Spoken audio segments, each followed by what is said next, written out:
Hello, welcome to Subha Adukkalai. நான் உங்கள் சுபா கந்தன். இன்றைக்கி நம்ம வீடியோவில் ஒரு லஞ்ச் ரெசிபி பார்க்கலாமா? இன்றைக்கி சாதம், சோயா மிளகு வறுவல், ரசம், கெட்டிப்பருப்பு. இந்த லஞ்சு ரொம்ப அருமையான ஒரு ரெசிபி. இதில் நான் இன்றைக்கி முக்கியமாக நான் உங்கள்கிட்ட காட்டணும் அப்படின்னு நினச்சது இந்த சோயா மிளகு வறுவல். இது நம்ம மட்டன் சுவையில் நம்ம மட்டன் வறுவல் ரெடி பண்ணுவோம் இல்லையா, அதே மெத்தடில் நான் இன்றைக்கி இந்த சின்ன சின்ன சோயா இருக்குது இல்லையா, அதை யூஸ் பண்ணி இன்றைக்கி நான் இந்த ரெசிபி பண்ணினேன். அது இந்த மட்டன் சுவையோடு ரொம்ப அருமையாக இருந்தது. இந்த ரசம் சாதத்துக்கு கெட்டி பருப்போடு சேர்த்து சாப்பிட்றதுக்கு ரொம்ப அருமையாக இருக்கும். இது நான் இந்த ரெசிபியை என்னோடய கோயில்பட்டியில் என்னோடய தங்க வீட்டில் தான் இதை நாங்கள் ரெடி பண்ணியிருந்தேன். இதை செய்யும்போது நான் அப்படியே உங்களுக்கும் இந்த ரெசிபியை செஞ்சு காட்டலாம் அப்படின்ட்டு இந்த வீடியோ எடுத்திருந்தேன்.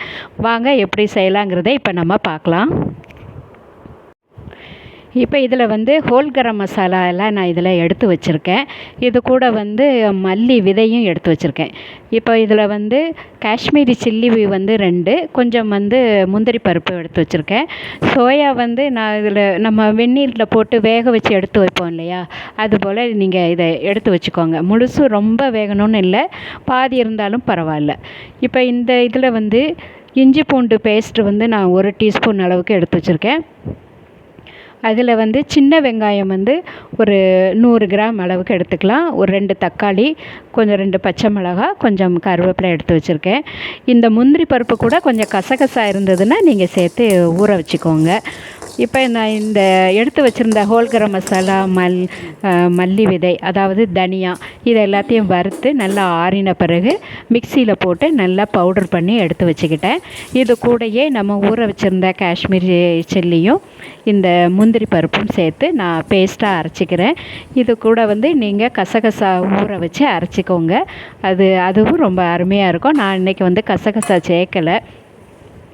இப்போ பாருங்கள், நான் பேஸ்ட்டாக அரைச்ச விழுதை நான் இந்த வேக வச்சுருந்த சோயா கூட சேர்த்து நான் அதில் நான் நல்லா கலந்துக்கிறேன். கொஞ்சம் இஞ்சி பூண்டு பேஸ்ட் எடுத்து வச்சுருந்தோம் இல்லையா, அதையும் சேர்த்து நல்லா கலந்து ஊற வச்சிடலாம்.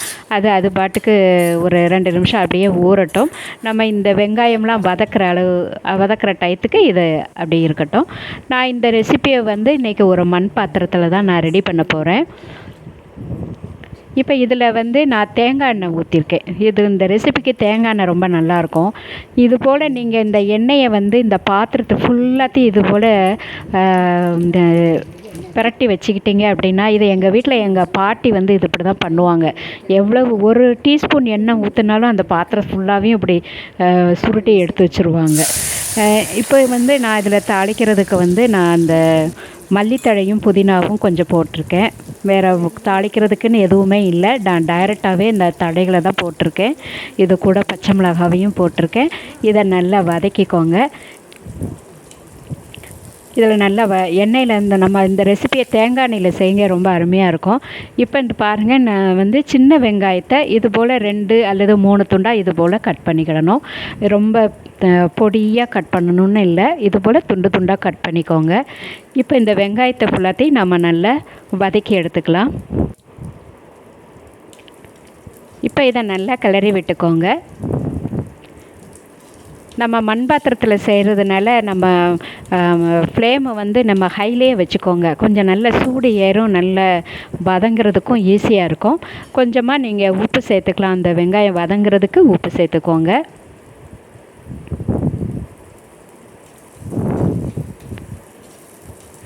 நீங்கள் ஏற்கனவே இந்த ரெசிபி பண்ணியிருந்தீங்க அப்படின்னா எனக்கு நீங்கள் கமெண்ட்டில் சொல்லுங்கள். இப்போ பாருங்கள், நான் ஒரு 2 நிமிஷம் வதக்கி எடுத்திருந்தேன்.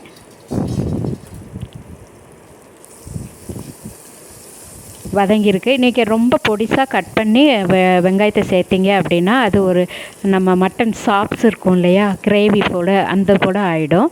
அதனால் இப்படி துண்டு துண்டாக கட் பண்ணி எடுத்துக்கோங்க. இப்போ நம்ம நறுக்கி வச்சுருக்கிற தக்காளியவும் சேர்த்துக்கலாம்.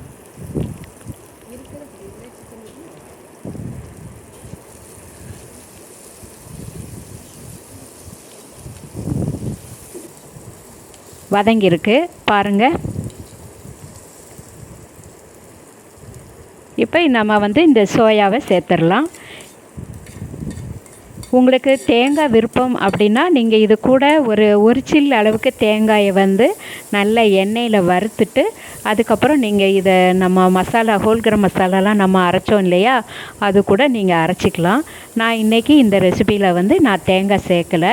தேங்காய் விருப்பம்னா நீங்களும் சேர்த்துக்கோங்க, அதுவும் நல்லாயிருக்கும். இப்போ இதில் கொஞ்சமாக தண்ணி சேர்த்துக்கலாம். நம்ம இந்த சோயாவுக்கு ஏற்ற நான் உப்பு கொஞ்சமாக லைட்டாக சேர்த்துருக்கேன். தண்ணீர் வந்து ரொம்ப அதிகமாக வேண்டாம், அது வந்து கிரேவி போல் ஆகிடும்.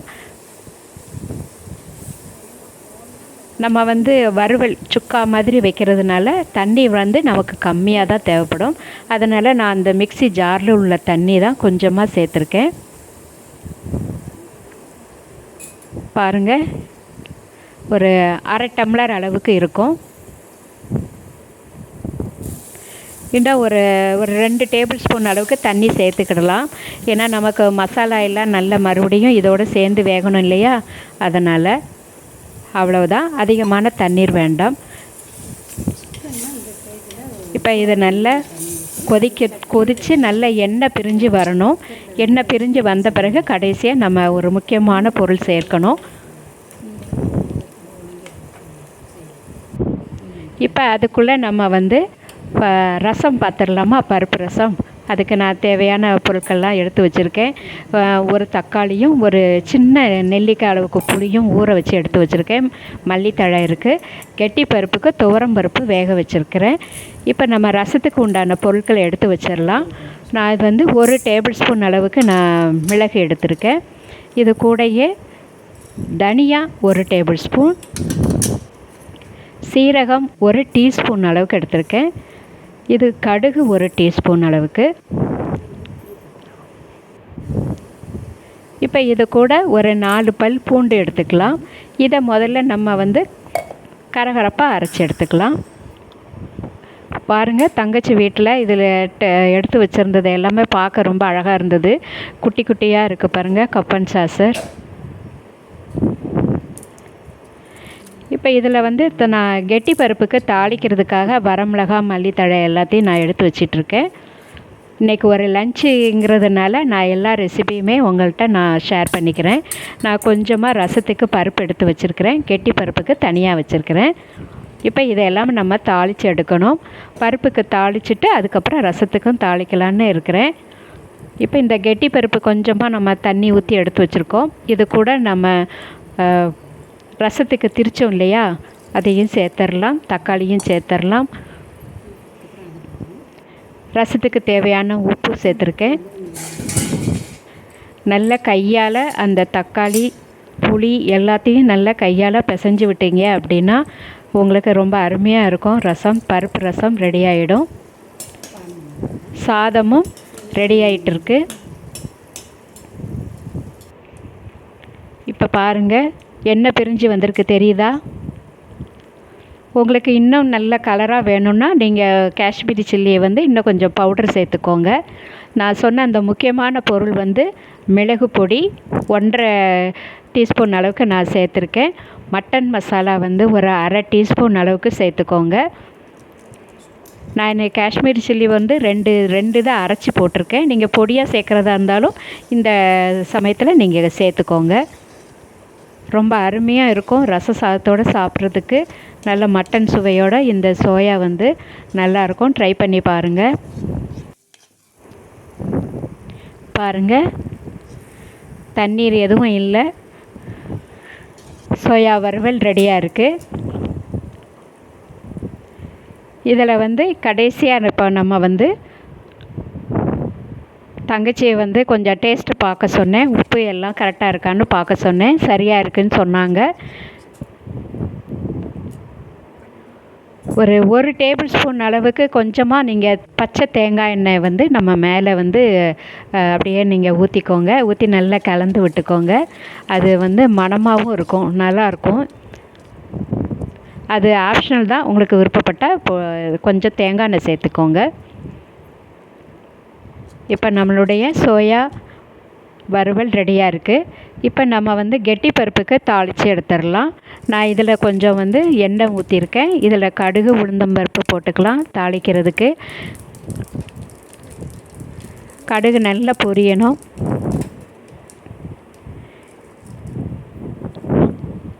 இப்போ நம்ம எடுத்து வச்சுருக்கிற வரமிளகாய் கிள்ளி போட்டுக்கலாம். கொஞ்சம் கருவேப்பிலையும் போட்டுக்கலாம், மல்லித்தழையும் போட்டுக்கோங்க.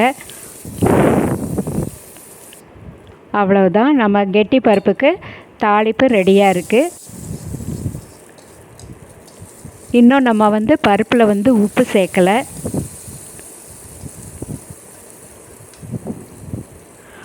பார்க்கவே நல்லா கலர்ஃபுல்லாக இருக்குது. இதில் வந்து இந்த கெட்டி பருப்புக்கு தேவையான உப்பு வந்து கொஞ்சமாக சேர்த்துக்கலாம். சேர்த்து நல்லா கலந்து வச்சுருங்க. நம்மளுடைய கெட்டி பருப்பு ரெடியாக இருக்குது.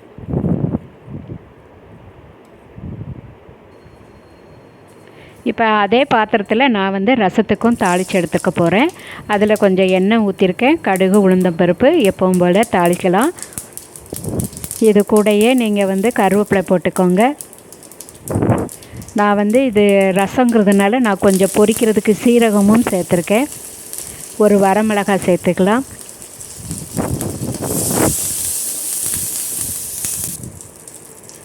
இப்போ நம்ம கலந்து வச்சுருந்த ரசத்தையும் சேர்த்துக்கோங்க. இதில் நம்ம வந்து கெட்டிப்பருப்பு கொஞ்சம் எடுத்து ஊற்றிருக்கோம். அதனால லைட்டாக தான் மஞ்சள் பொடி இருக்குது. ஆனால் அதனால் எக்ஸ்ட்ரா வந்து நான் மஞ்சள் பொடியும் காயப்பொடியும் சேர்த்துக்கிட்டேன். நம்ம ரசம் வந்து நுரை கூட்டி வரணும், நல்லா கொதிக்கக்கூடாது. கொஞ்சம் அப்படி நுரையாக வருது பார்த்திங்களா, இது போல் வரும்போது கலந்து விட்டுட்டு எடுத்துடணும். ரசமும் ரெடியாக இருக்குது. இந்த லன்ச் ரெசிபி உங்களுக்கு பிடிச்சிருக்கும்னு நினைக்கிறேன். பிடிச்சிருந்ததுன்னா லைக் பண்ணுங்கள், ஷேர் பண்ணுங்கள், சப்ஸ்கிரைப் பண்ணுங்கள். பக்கத்தில் இருக்கிற பெல் ஐக்கானையும் ப்ரெஸ் பண்ணுங்கள். அப்போ தான் நான் போடுற புது வீடியோலாம் நோட்டிஃபிகேஷனாக உடனுக்குடனே உங்களை வந்து சேரும் ஃப்ரெண்ட்ஸ். நன்றி, வணக்கம்.